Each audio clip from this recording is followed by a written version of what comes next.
Good morning mga ka-sisters. Dito tayo sa garden. Yan. Bale, si ka-mister ay nagbubutas ng lupa para taniman namin ng cucumber. Itong cucumber mga ka-sisters, pinunla ko na siya doon sa bahay. Kasi pag dito ko pa yan i-direct ng tanim, baka hindi pa mabuhay at masisira pa. So para sigurado, pinunla ko siya sa plastic bottle. Yan. Hindi siya masyado nasikatan ng araw kaya matangkad siya na payat. Pero kapag nilipat na natin yan sa lupa, biglang lalaki ito kasi lalagyan namin siya ng organic fertilizer. Pakaraming cucumber dahil ito yung gusto kong kainin araw-araw. At naka low carb tayo. Kaya ito yung pagkain na pasok sa low carb. Diyan sa portion na yan, diyan ko itatanim yung mga pipino. Kasya ba lahat yung pipino diyan? Para hindi, no? Sobrang dami nito. 1, 2, 3, 4, 5, 6, 7, 8, 9, 10, 11, 12, 13, 14. 14 puno lang. Yan? 14 puno lang yan dyan. Bawat ano mayroon. Dalawa? Ito nga, 14 ano lang, 14 to. 14 cup lang. Ay, kadami to. Ito yung butas ko, diba? Kasi yan. Nasira na nga ang iba, oh. Kasi matagal siya na itanim. Legi. Ano bang tawag nito? Yung matangkad siya na payat. Kasi kulang sa araw. Ito rin kami nagtanim ni Aya ng mais. Pero dahil sa walang ulan, ayan, parang alanganin pa ang sibol. Sana umulan na para biglang lumaki yung mais ko dyan.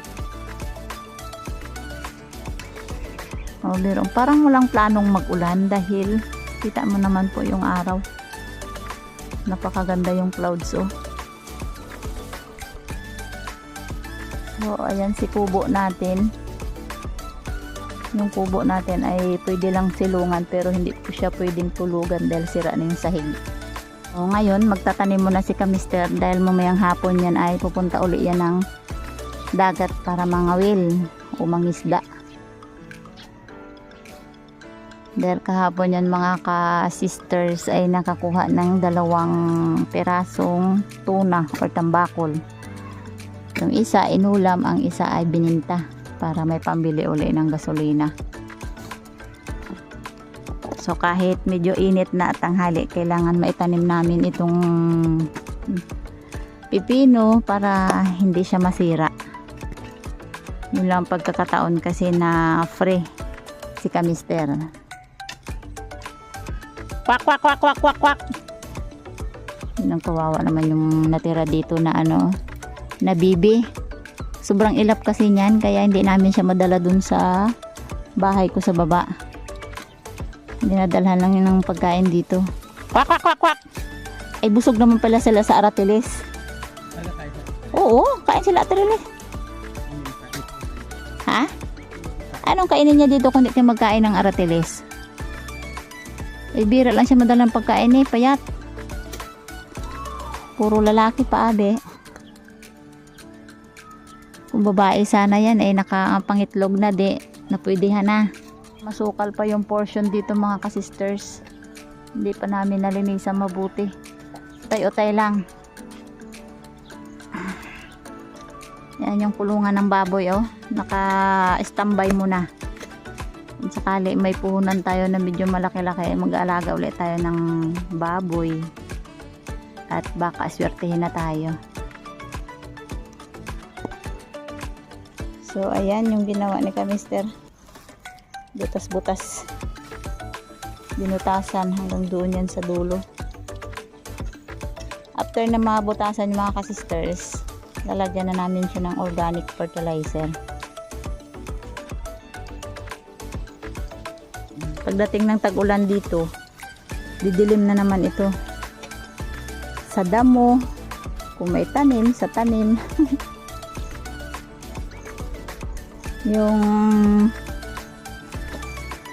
Yung gabi ko, Yan, lumiit dahil sa init. Walang ano siya, walang ulan. Pero pag biglang umulan to mga ka-sisters, lalaki na naman to. Ay, pagkalaki ng kanyang laman, Yan, Pero, ewan kung mapwedehen yung laman nito. Hindi ko kasi naagapan to na makuha Hindi ko naagapan mga ka-sisters. Medyo nabulok na siya. Ang gagawin ko dito, hihiwain ko siya dito. Yan. Tapos yung dito ang sa taas ang itatanim muli. Para magpanibago. So, babalikan ko siya sa ilang araw. Bago itatanim natin ng isa-isa. Magandang gabi ito mga ka-sisters. Halos pag maganda ang lupa at maganda ang tinaniman mo, itong gabi na to galing sa Iloilo. Kaya hindi siya pwedeng mawala kasi bihira lang kami makapunta ng Iloilo.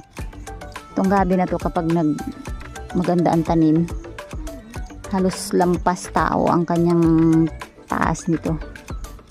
Basta maganda lang talaga ang lupa. Kaso dito sa akin hindi masyadong maganda kasi medyo mabato-bato yan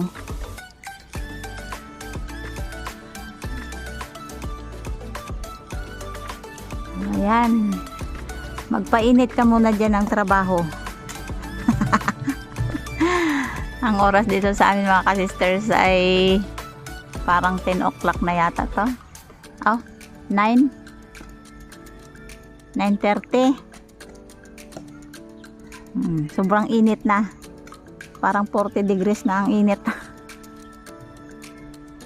Bawi lang yan mga ka-sisters. Kung minsan pag ako nagtrabaho, wala sa init, wala sa kanyan.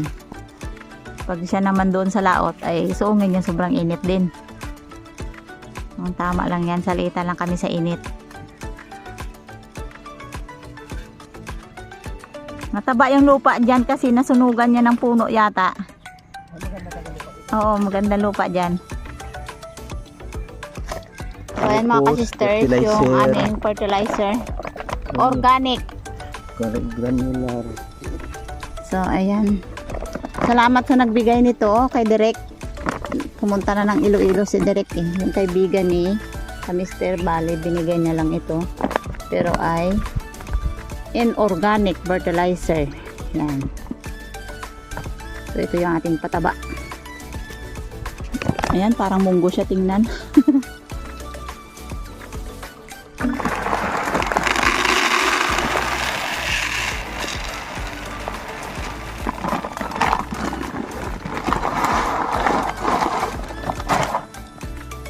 Dapat na puno natin ng tubig yung tangke, no? Para may hose tayo dito na Patulog kaya natin mayang gabi yun. Ngayon. Kahit kadami, Ged. Isang kanyan. Isang takal. Yun. Kita pa yung anino natin, no? Mabuti pa sa anino, parang magkasama tayo, Sa anino na lang kita Hanggang anino. makasama. Sa anino na lang kita magkasama. Ay, dito yung Tingnan mo, araw. magkadikit tayo sa anino, Wow, sweet sila. Ay, kapangit. Sabi ni Mister, kahit sa anino na lang daw magkasama.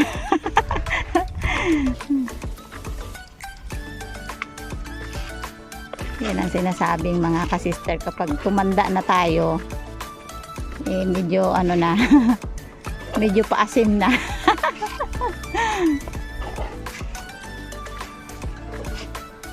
Yan. Mga plastic bottle na yan, hindi yan sunugin, kaya kailangan ko pa yan. Yan. So after ng malagyan ng abono, fertilizer, ay yan, kailangan i-mix muna sa lupa ni Mister yung abono at saka lupa.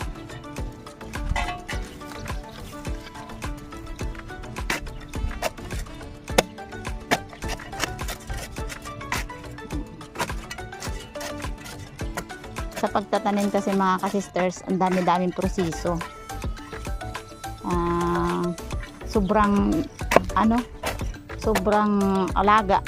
kailangan alagaan ng gusto yung tanim. Kasi pag hindi natin alagaan yan, alagain, no ba ang tamang terms doon, ay wala din tayo makukuhang bunga.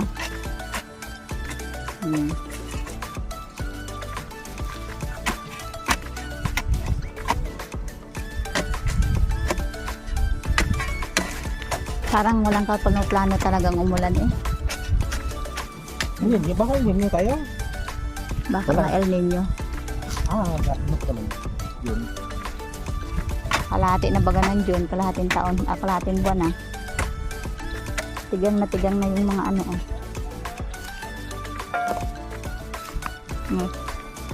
Baliktad, dapat ako taga-tanim.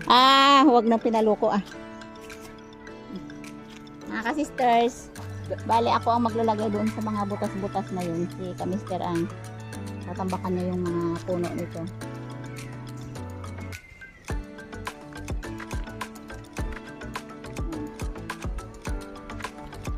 Mahaba na yung kanyang tangkay, pero payat.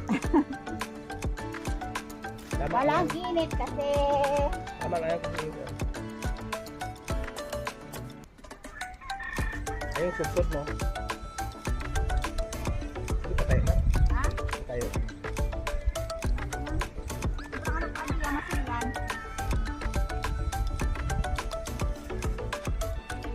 Ang bakit?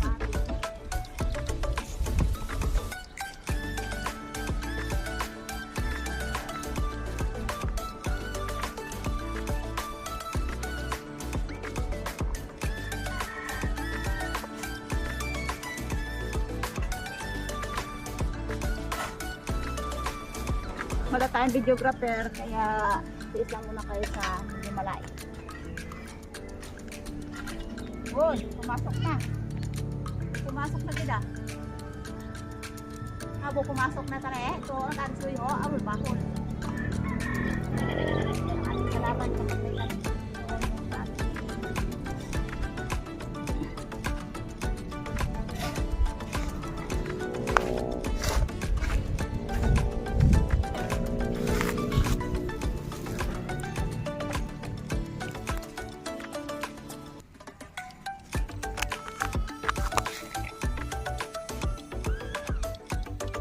Bala na ang palang magtabon dyan.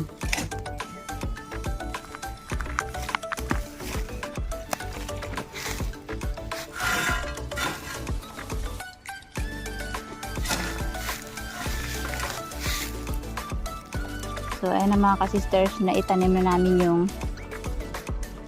pipino.